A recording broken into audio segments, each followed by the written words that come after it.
Bismillahirrahmanirrahim. Assalamualaikum warahmatullahi wabarakatuh. Alhamdulillahi rabbil alamin. Wa bihi nasta'inu ala umurid dunya waddin. Wa asyhadu an la ilaha illallah wahdahu la syarika lah. Wa asyhadu anna Muhammadan abduhu wa rasuluh. Sallallahu alaihi wa ala alihi wa ashabihi wa man tabi'ahu بإحسان إلى يوم الدين. أما بعد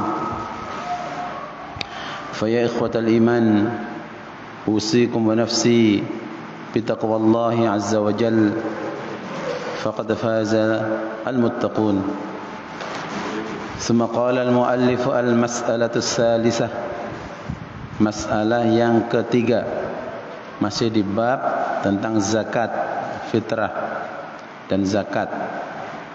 Hal yushtaratu isti'abul asnaf thamaniyatil madhkurati 'inda tafriqiz zakati?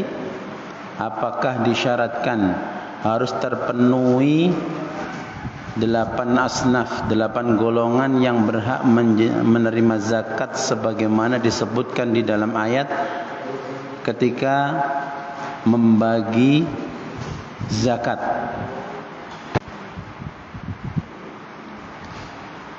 Paham ya judulnya? Apakah harus semuanya ada ke-8 asnaf tersebut ketika ingin membagi zakat? Qala al-muallifu la yushtaratu isti'abul asnaf ats-tsamaniyatil madhkurati 'inda tafriqiz zakati 'ala al-qauli as-sahih. Tidak disyarat harus ada 8 asnaf yang berhak menerima zakat tersebut ketika membagikan zakat.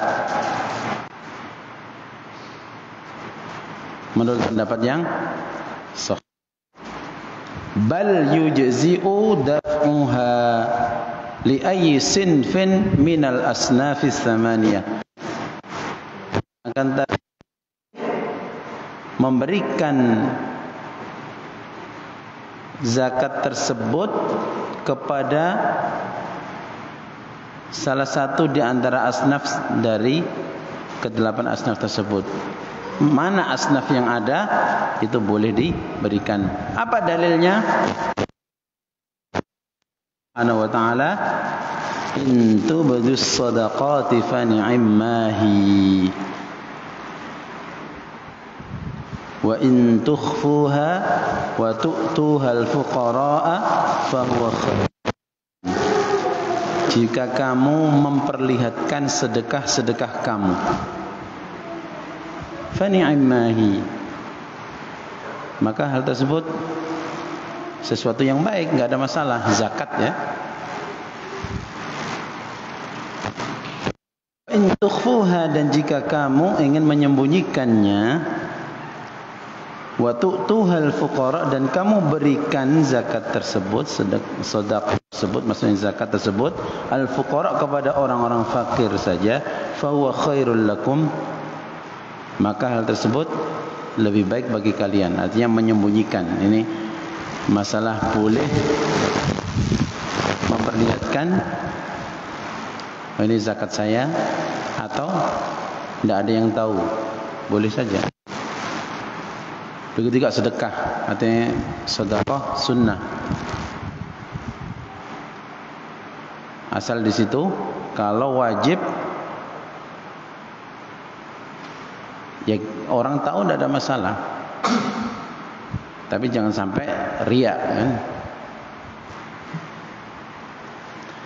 Wa qauluhu sallallahu alaihi wasallam, dan juga sabda Nabi, tu'khadhu min aghniyaihim wa turaddu ala fuqaraihim, muttafaqun alaih.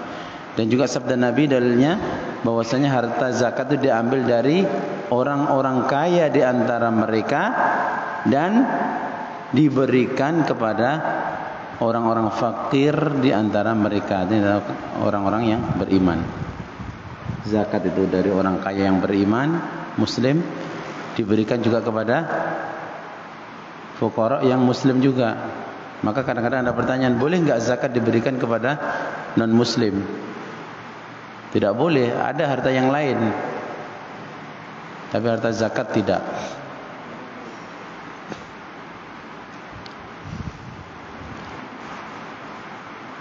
Kecuali kalau ada orang di situ, ya, dia ini sudah pengen masuk Islam,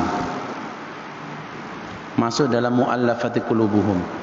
Itu sebagian ulama memperbolehkan hal tersebut. Targhiban li islamihim.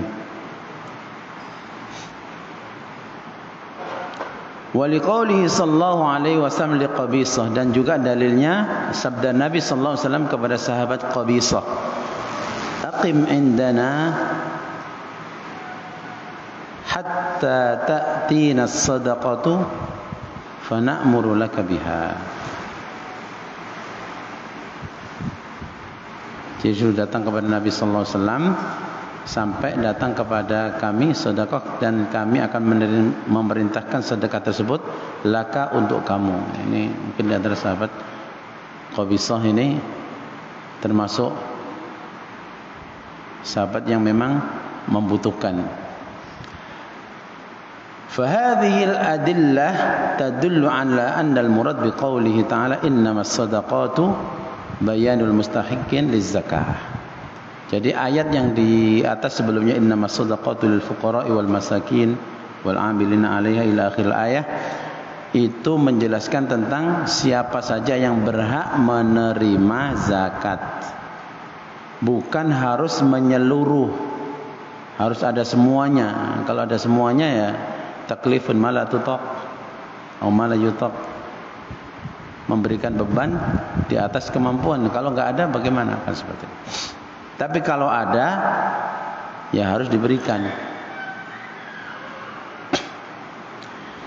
Al-mas'alatur rabi'ah fi naqli az-zakati min baladiha ila baladin akhar. Sekarang masalah yang keempat,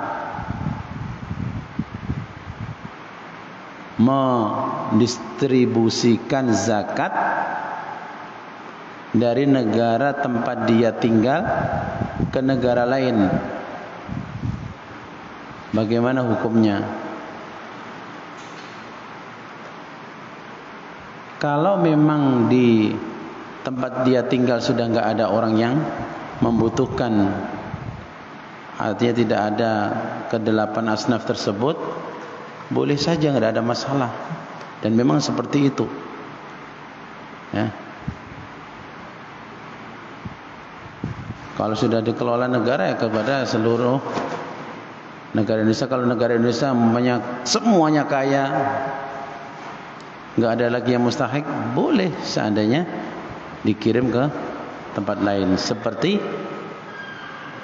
negara-negara kaya Muslim, betapa banyak itu dikirim ke negara-negara lain. Biasanya ke negara-negara Afrika itu banyak sekali. Maka dikatakan yajuzu naqluz zakati min baladiha ila baladin akharin, ila baladin akhara qaribin au ba'idin lil hajah. Boleh mendistribusikan, membagikan zakat dari negerinya ke negeri yang lain yang dekat, negeri tetangga, atau yang jauh, lil hajah, karena kebutuhan.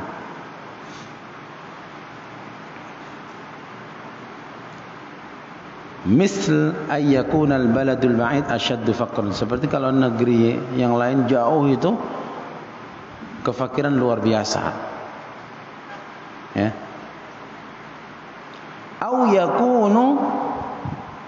Au yakuna li sahibiz zakah aqarib fuqara fi baladin ba'id, atau zakat tersebut diberikan kepada kerabat. Ada kerabat tinggal jauh dan dia fakir, membutuhkan, ya, maka boleh diberikan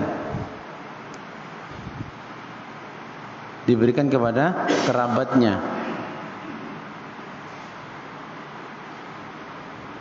Nah, itu diperbolehkan ya. Fa inna fi daf'iha ila qarib tahsilul maslahah, apalagi kalau itu kerabat. Maka hal tersebut banyak sekali maslahatnya, yaitu maslahat tentang tertunaikannya zakat dan hubungan keluarga didapat juga. Nah, ini yang penting sekali. Wa hadzal qaulu bi jawazi naqli zakati wa sahih. Dan pendapat ini artinya boleh mendistribusikan zakat ke tempat lain, inilah yang benar. Berarti ada pendapat juga, tapi pendapat yang mengatakan tidak boleh itu pendapat yang lemah. Dalilnya apa? Keumuman nas atau firman Allah, innamas shadaqatu lil fuqara'i wal masakin, tidak dikhususkan untuk negeri si fulan. Ai al fuqara wal masakin fi kulli makan, artinya fakir miskin di mana saja selama fakir miskin tersebut muslim.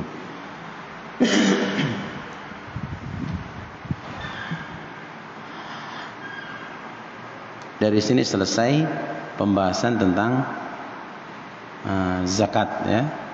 Sudah selesai pembahasan kita tentang zakat, sampai bagaimana mendistribusikan zakat juga sudah dibahas. Nah, jemaah sekalian yang dimurkai Allah Subhanahu wa taala, alhamdulillah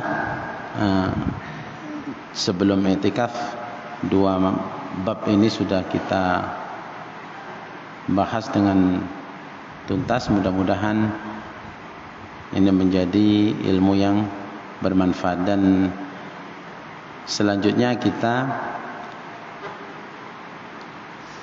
akan membahas masalah-masalah yang berkenaan dengan bagaimana juhud atau perjuangan para sahabat.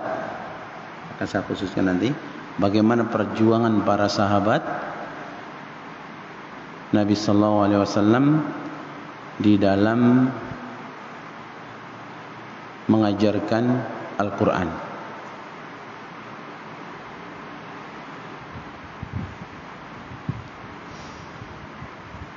Jadi setelah ini khusus untuk bagaimana kita melihat sahabat-sahabat Nabi ya. Sahabat-sahabat Nabi, perjuangan mereka yang berkaitan dengan Al-Qur'an ya. Supaya nanti kita bisa bertaasi bagaimana sahabat-sahabat Nabi dan bagaimana pengaruh Al-Qur'an itu begitu luar biasa, baik itu kepada orang-orang yang beriman ataupun kepada orang yang tidak beriman. Jadi Al-Quran itu akan terasa sekali bahwasanya Al-Quran itu betul-betul mukjizat. Maka ketika ada yang mencela, menghina Al-Quran, maka semakin terlihat kemukjizatan Al-Quran itu. Kalau ada orang yang ingin merusak Al-Quran, akan semakin terlihat kemukjizatan Al-Quran itu ya. Karena memang Al-Quran itu mukjizat terbesar yang Allah berikan kepada Nabi dan Rasulnya. Seluruh Nabi dan Rasul mukjizat yang paling besar, yang mana mukjizat tersebut abadiyan, bahkan fid dunya wal akhirah. Itu adalah mukjizat Al-Quran ya. Kalau mukjizat untuk nabi-nabi sebelumnya di zamannya, Nabi Nuh, mukjizat berupa kapal luar biasa. Itu belum ada Sekarang ini manusia yang mampu bikin kapal kayak kapalnya Nabi Nuh.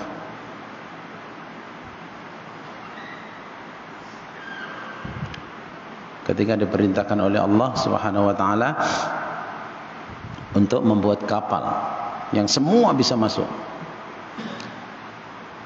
Dan banjir itu juga luar biasa, banjir dari langit menurunkan hujan luar biasa, dari bumi mata air keluar semua.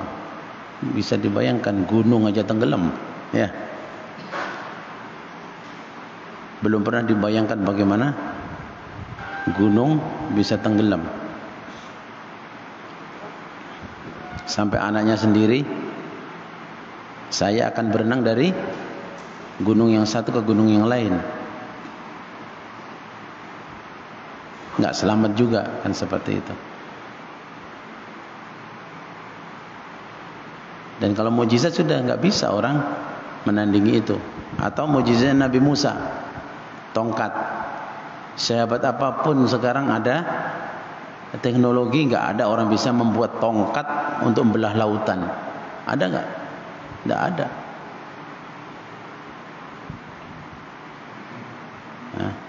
Atau tongkat dilempar jadi ular beneran, enggak ada. Kalaupun ada tukang sihir, dan itu hanya menipu mata manusia. Dan itu sesuai dengan di zamannya Nabi Musa, karena dikelilingi masyarakatnya itu tukang sihir semua. Ketika Nabi Musa berdakwah kepada Fir'aun dan kaumnya, Fir'aun yang sombong mengumpulkan seluruh tukang sihir, kan begitu. Maka Allah pun memerintahkan, ya sudah lempar, nah kan gitu. Tongkatnya berubah jadi ular, dan semua ular-ular yang dibuat atau disihirkan oleh tukang-tukang sihir semuanya dimakan oleh ular Nabi Musa. Akhirnya semuanya tukang sihir itu yang tadinya memusuhi Nabi Musa menjadi beriman kepada Nabi Musa, dan seterusnya. Atau pada zaman Nabi Soleh, ada unta keluar dari batu. Sehebat apapun ilmu teknologi nggak akan bisa.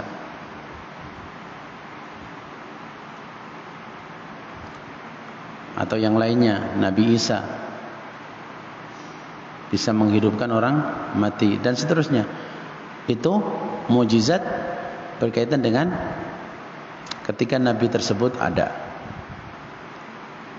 Itu setelah Nabi Musa meninggal, kalau ada yang megang tongkatnya dilempar, nggak akan jadi, karena memang kaitannya dengan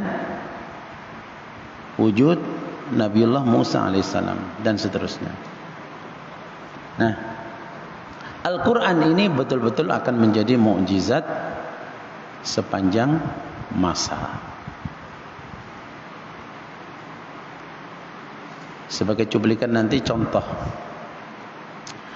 bagaimana Al-Quran itu betul-betul i'jaz, betul-betul mukjizat yang memberi pengaruh luar biasa kepada siapapun yang mendengar, ya, yang mendengar. Dan ini Allah berikan kepada Nabi Muhammad karena sesuai dengan kondisi masyarakatnya pada waktu itu, dan ini akan berjalan sampai hari kiamat. Orang yang pandai bicara itu lebih hebat dari sihir. Orang mau bunuh sudah pegang seperti ini, hanya dengan kata-kata itu nggak jadi melakukan perbuatannya. Kalau dia bisa menyentuh hatinya dan perkataannya seperti sihir.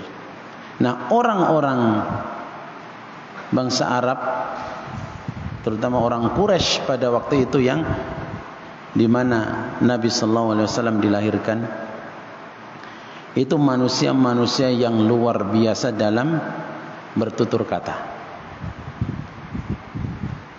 Masyarakat jahiliyah bukan masyarakat jahiliyah yang seperti dibayangkan, hanya masyarakat kok bodoh betul gitu. Masyarakat punya anak perempuan kok dibunuh, kan gitu kan? Artinya jahiliyah dalam peradaban. Tapi dalam hal di mana dia berbicara dan seterusnya, mereka luar biasa. Kalau mengucapkan kalimat-kalimat, menjelaskan kalimat-kalimat itu lebih hebat dari sihir. Wa inna minal bayani la sihra. Orang yang bisa menjelaskan sesuatu itu, maka yang batil jadi hak, yang hak jadi batil itu, ada orang-orang yang Allah beri kemampuan untuk itu, ya. Cuman kadang-kadang ada yang digunakan bagaimana suatu kebenaran jadi kemungkaran, itu bisa saja. Dan ini akan terjadi terus sampai hari kiamat. Al-Quran inilah yang akan menjadikan mukjizat sepanjang zaman. Maka siapapun yang ingin mencoba membungkus sesuatu yang batil supaya terlihat hak, maka ketika seseorang kembali kepada Al-Quran dengan benar, langsung ketahuan. Dan syaitan juga begitu, selalu menghias. Wa idz zayyana lahum syaitan, ya, kalau syaitan itu sudah zayyana, membungkus sesuatu yang tidak baik dengan sesuatu seakan-akan itu baik, banyak orang tertipu. Banyak orang tertipu. Nah, sekali lagi Al-Quran ini betul-betul mukjizat kepada siapapun. Dan itu diakui oleh manusia yang kafir, baik dari golongan manusia atau golongan jin. Dari golongan manusia contohnya, orang-orang yang memusuhi Nabi sallallahu alaihi wasallam seperti Abu Jahal, ya, Al-Akhnas ibn Syuraik, kemudian Abu Sufyan ketika masih kafir. Suatu ketika mereka bertiga ini tidak ada janjian, cuman mereka punya niat. Kenapa ini orang kok banyak yang keluar dari agama nenek moyang mereka, artinya beriman kepada Muhammad. Ini Quran ini kayak apa kan gitu. Maka Abu Sufyan punya keinginan, pengen mendengar apa yang dibaca oleh Muhammad itu begitu. Maka suatu malam, ya, di sana itu malam kalau sudah Isya itu gelap sekali pada waktu itu, ya. Maka dikatakan sholat yang berat itu, sholat 5 waktu yang paling berat bagi orang-orang munafik, sholat Isya dan sholat subuh. Artinya habis sholat Isya, habis waktu Isya, sahabat Abu Sufyan ketika masih dalam kekufurannya, belum masuk Islam, itu jalan mengendap-endap ke rumah Rasulullah. Tujuannya apa? Ingin mendengar apa yang dibaca oleh Nabi. Maka tatkala sudah dapat tempat duduk, mendengarkan. Ternyata pada waktu itu ada 2 pembesar Quraisy juga yang ingin mendengar apa yang dibaca Nabi, yaitu Abu Jahal. Sama melakukan mengendap-endap supaya enggak ketahuan oleh siapapun, cari tempat posisi, udah duduk di situ dengar apa yang dibaca Nabi. Ada satu pemimpin Quraisy yang lainnya, Al-Akhnas bin Syuraik, juga sama. Mereka bertiga ini duduk di masing-masing tempat, bisa mendengarkan apa yang diucapkan Nabi. Jadi nggak akan kelihatan, mungkin di situ dan di situ nggak akan kelihatan karena saking gelapnya. Fabatu hatta al-fajr.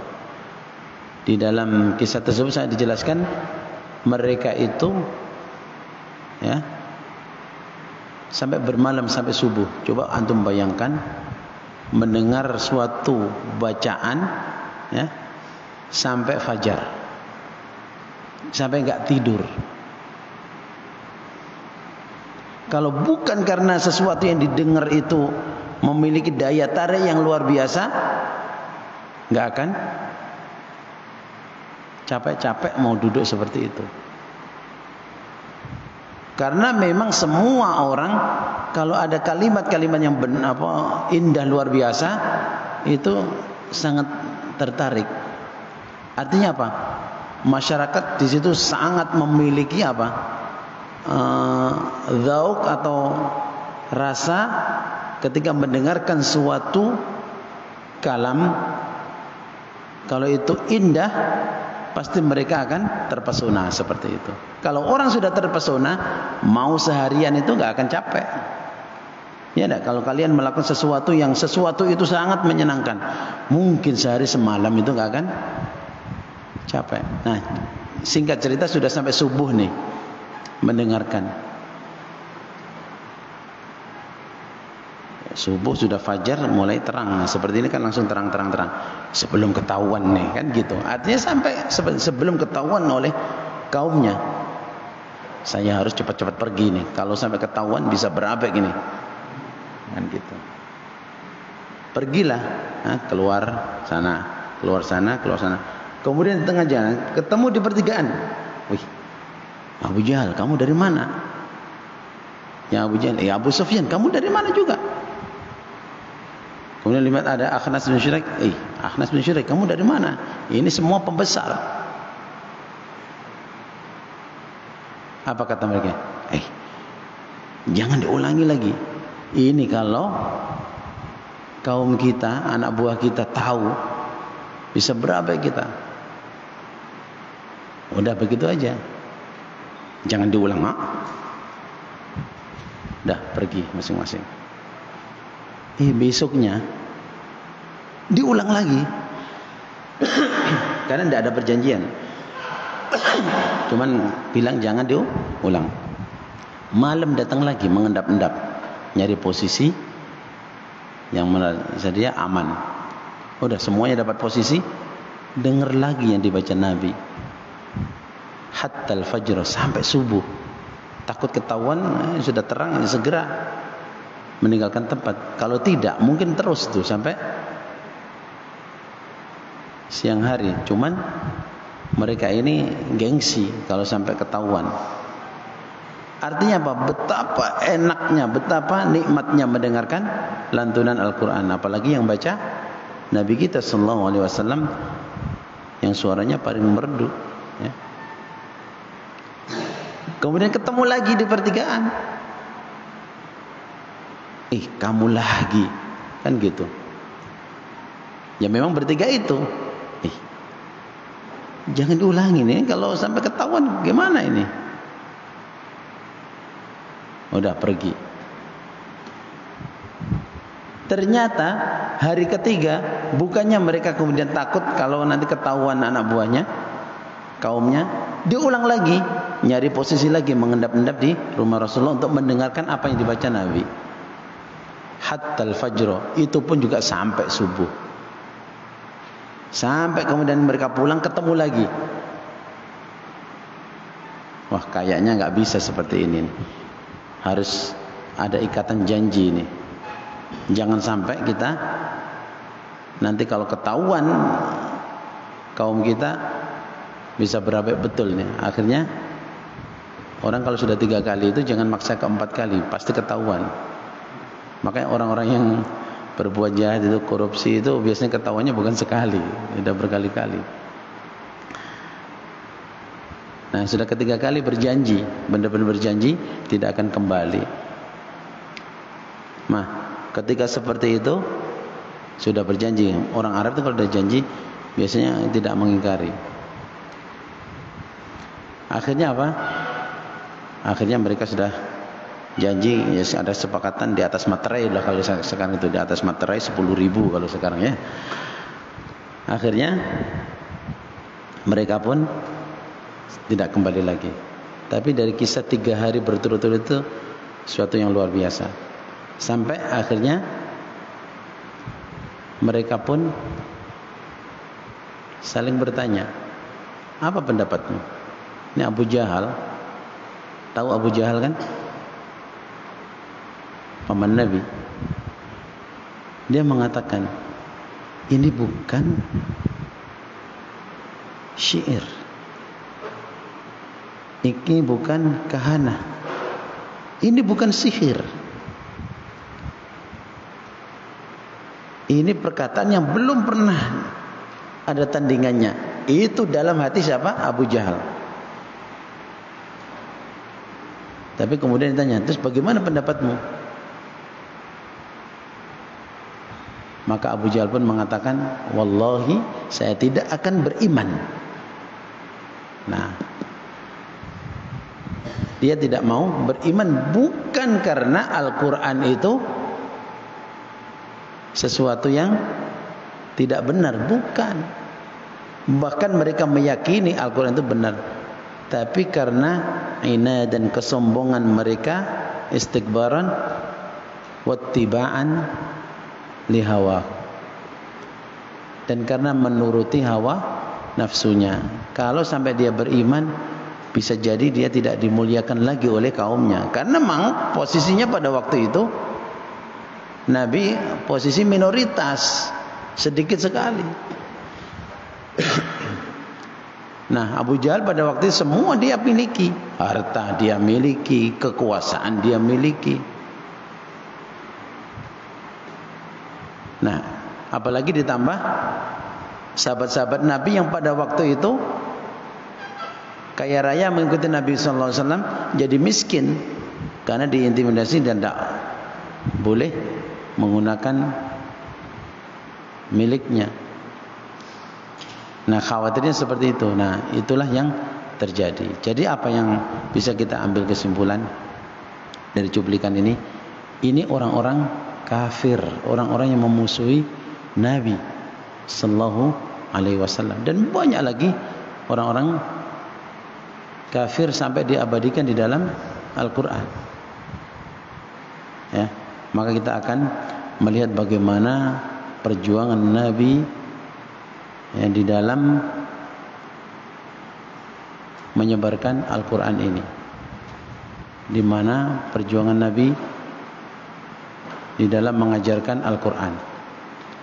Maka kita akan melihat betapa indahnya ya sahabat-sahabat Nabi itu dalam perjuangan mereka, maka tidak akan ada yang bisa menandingi. Maka intinya nanti kita akan betul-betul berusaha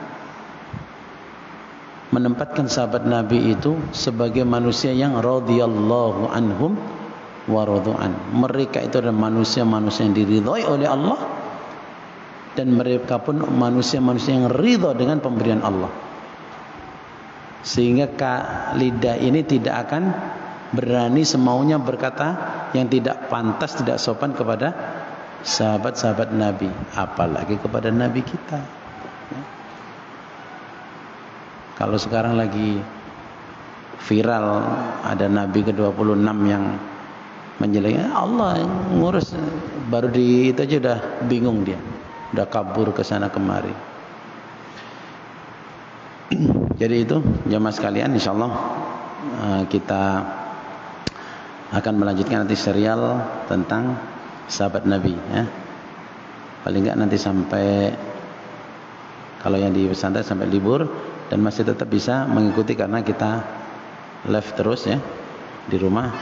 Setiap habis subuh nanti akan kita lanjutkan pembahasan tersebut. Mudah-mudahan ini menanamkan kecintaan yang luar biasa kepada manusia yang membawa Al-Quran ya setelah Nabi sallallahu alaihi wasallam.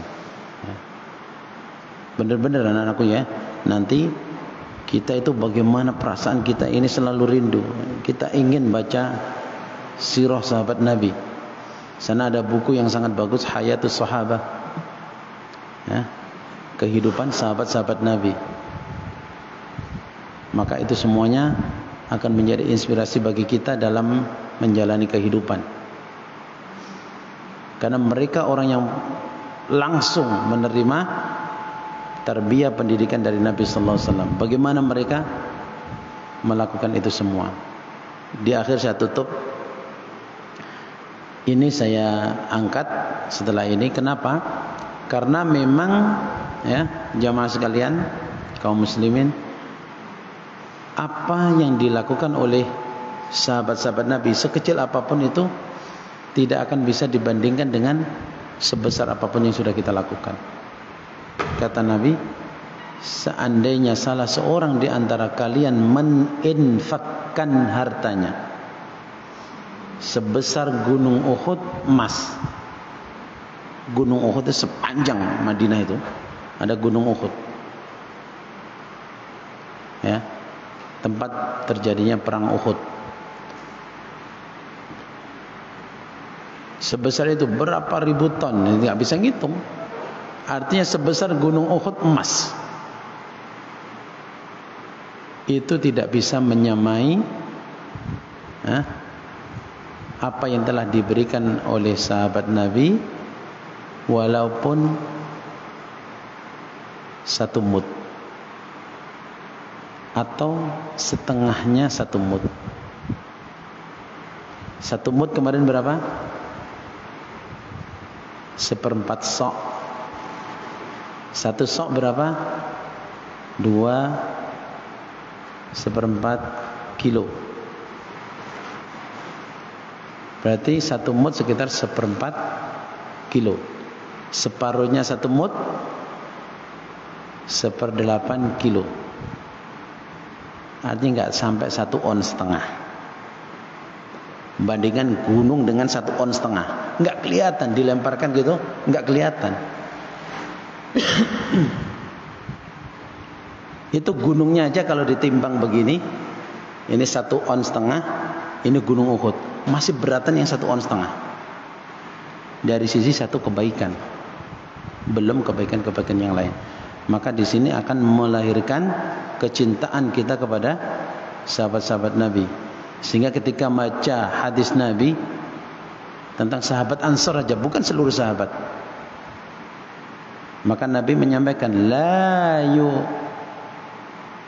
la yuhibbuhum illa mu'min. Tidaklah mencintai sahabat-sahabat Ansar kecuali orang yang beriman. Wala yubghidhuhum illa munafiq. Tidaklah membenci sahabat-sahabat Ansar kecuali mereka itu adalah munafik. Maka dari sini kita akan faham, kalau ada kelompok yang mencela sahabat Nabi, apalagi sampai mengkafirkan, maka kelompok tersebut sudah dipastikan bukan hanya munafik, tapi keluar dari Islam. Bukan hanya munafik, tapi keluar dari Islam. Membenci aja satu bagian dari sahabat Nabi. Sahabat itu ada sahabat Muhajirin, ada sahabat Ansar. Ya. Maka kita akan jelas. Jadi nanti kalau kita dimanapun, anak-anakku sudah gede, kuliah dimanapun, ketemu orang ini kok kelihatannya nggak suka betul dengan sahabat Nabi, itu ciri-ciri orang munafik.